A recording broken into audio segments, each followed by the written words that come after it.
how I feared I'd never manage. Yet you forbade me from giving up. I was black and blue practically all the time. That pendulum was a nightmare. How can I forget? Those months at Kaer Morhen, they passed so quickly. I wish we'd spent more time together then.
Almost managed to forget it was today.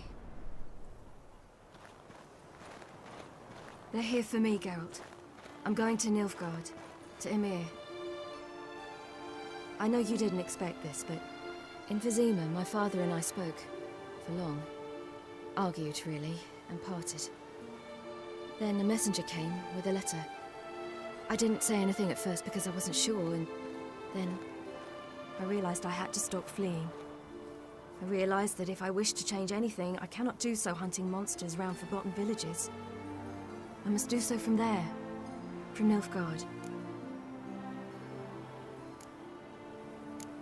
You could have told me, warned me. I wanted to, but I didn't know how.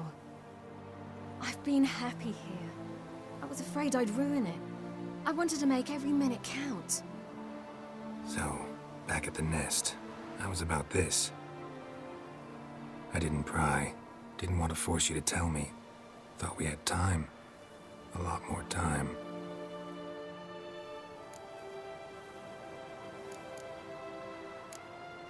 You make this choice on your own? If you mean to suggest Yennefer had anything to do with this, then the answer is no. Great. She even know? No. And I'd prefer she not get involved this time. I'll let you tell her that. Is this what you want? Yes. You'll not try to stop me. Take me to the Blue Mountains by force. Traveled half the world to find you, but I never intended to force anything on you. I know.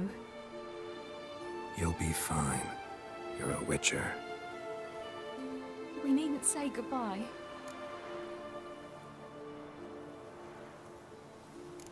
Of course we don't. I don't know when we'll see each other again. You know where to find me. You can't possibly stay at Kaer Morhen all the time. Makes no difference. You'll find me. True. Remember what I taught you. Never know. Could be useful there too.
The Third Northern War ended.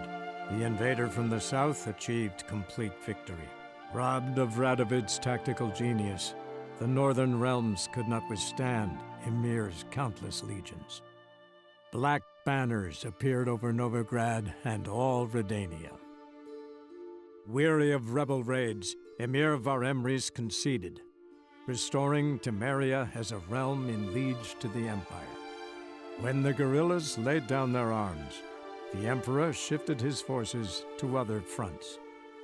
Through Nilfgaard's victory, Temerians got their country back, and history once again proved a consummate trickster. Having dealt with Radovid, Emir Var-Emreis did the same with enemies domestic. The Emperor's loyal spies named all who had conspired against him, traitors, soldiers, and aristocrats alike. Though their mutiny had only been a murky plan, the Emperor showed no mercy, as was his wont. While the continent bled engulfed by war, Skellige bloomed under Ceres's enlightened rule. Unlike those who had come before her, the young queen did not raid foreign shores, looking instead to her people, tending to her land. The island-bound nation prospered, though its fangs of yore were dulled. After years in exile, Ciri returned to Nilfgaard, her paternal home, where Emir prepared to name her his successor. The woman had the necessary qualities. From her father, she'd inherited an empress's political instincts. From Geralt, she had gained a sense of simple human decency. Few monarchs boast both traits, which is quite a shame. Hard as it may be to believe, Geralt planted roots in faraway Kovir. He and Triss settled down, their home warm and smelling of freshly baked cakes. Guests were always welcome, no matter the day or the hour. The Witcher would take jobs at times more from habit than need, for Triss earned a true fortune as the mage advisor to Kovir's king.